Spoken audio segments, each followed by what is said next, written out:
ça représente quelque chose de très important et ça représente une histoire d'amitié avec Stéphane Traîneau, qui est l'un des judokas mythiques d'ici. Et quand il m'a proposé d'animer cette soirée, ça a été pour moi une évidence parce que j'aime ce principe de mélanger à la fois le spectacle et le sport à travers donc des innovations technologiques comme ce qu'on a vu avec le retour des samouraïs et puis la présence des meilleurs spécialistes de Jiu-Jitsu au monde, ceux d'Orléans mais aussi ceux de l'équipe d'Allemagne. Passionné de sport, le Jiu-Jitsu vous connaissez bien? Non, je connais pas bien, je connais bien le judo, je l'ai pratiqué, je l'ai commenté dans une autre vie professionnelle avec justement comme consultant Stéphane Traîneau ou alors en commentant ses plus beaux combats. Mais ça m'a permis de découvrir justement ce que c'était que le Jiu-Jitsu et c'est ça aussi, c'est ça que j'aime, c'est la curiosité et je ne savais pas avant qu'on me propose cette soirée déjà que le Jiu-Jitsu et le judo étaient regroupés en France dans la même fédération. Mettre en avant ce sport en participant avec votre animation, ouais. C'est important? Bien sûr, parce que le judo est un des sports les plus pratiqués en France, avec des personnalités comme David Douillet, avec des personnalités comme Teddy Riner. C'est un sport qui a le vent en poupe, c'est un sport olympique. Le Jiu-Jitsu, c'est considéré un peu comme le parent pauvre. Ce sont des gens qui sont beaucoup moins connus. Il n'y a pas de Jeux Olympiques.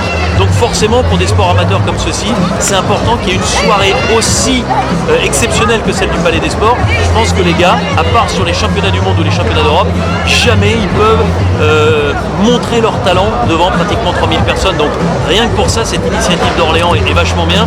Et je trouve que Christelle Royer a bien résumé les choses.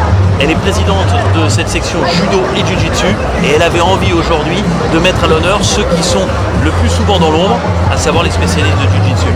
Ça se passe bien. Vous pensez quoi de la tenue de cet événement jusqu'ici? Je trouve ça absolument magnifique. Je disais à Stéphane Traîneau il y a quelques instants, on fait une minute de silence pour ces sportifs et ces techniciens dramatiquement disparus. Il n'y a pas un mot, il n'y a pas un souffle. Vous demandez aux gens de ne pas prendre de photos avec des flashs, il n'y a pas un flash pendant 20 minutes. C'est exceptionnel, je trouve qu'il y a une belle ferveur, il y a un beau mélange de licenciés, de connaisseurs et puis de gens qui sont tout simplement curieux et amoureux du sport à Orléans. Je trouve que c'est vraiment une soirée qui se passe bien et j'aime le symbole. Moi je pars du principe que quand on est adjoint au sport, on doit être sportif ou en tout cas on doit représenter le monde du sport.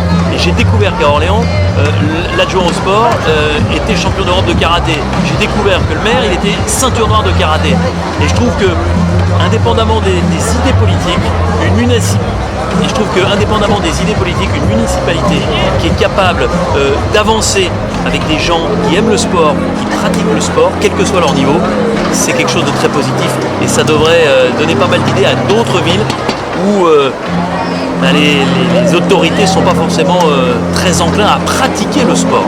Oui, j'ai fait une formation pour être prof de gym au départ. Mais voilà, c'était surtout pour avoir le bagage me permettant d'aller intégrer une équipe. En fait, oui, j'ai fait 3 années de fac pour ensuite avoir la possibilité d'intégrer une école de journalisme. C'est surtout ça et j'aimais le sport, voilà pourquoi j'ai fait. Ce que j'aime, c'est l'éclectisme de mes activités.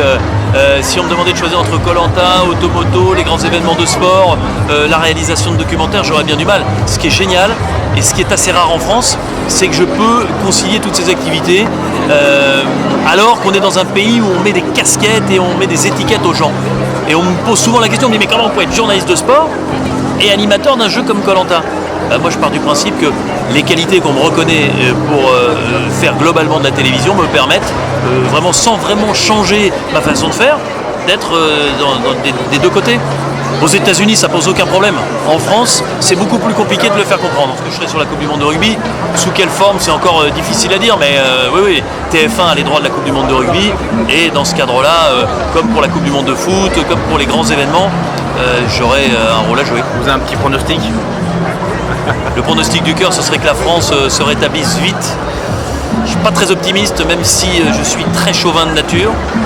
Voilà. Et puis ensuite, je pense que les nations européennes sur notre continent seront fortes. L'Irlande sera forte, le Pays de Galles sera fort, l'Angleterre à domicile sera fort. J'attends les confrontations avec l'hémisphère sud, mais c'est pas gagné d'avance pour la Nouvelle-Zélande, l'Australie ou l'Afrique du Sud. Et puis on croise les doigts, et la France n'était pas parmi les favoris il y a 4 ans et on est arrivé en finale, donc, et on aurait pu gagner.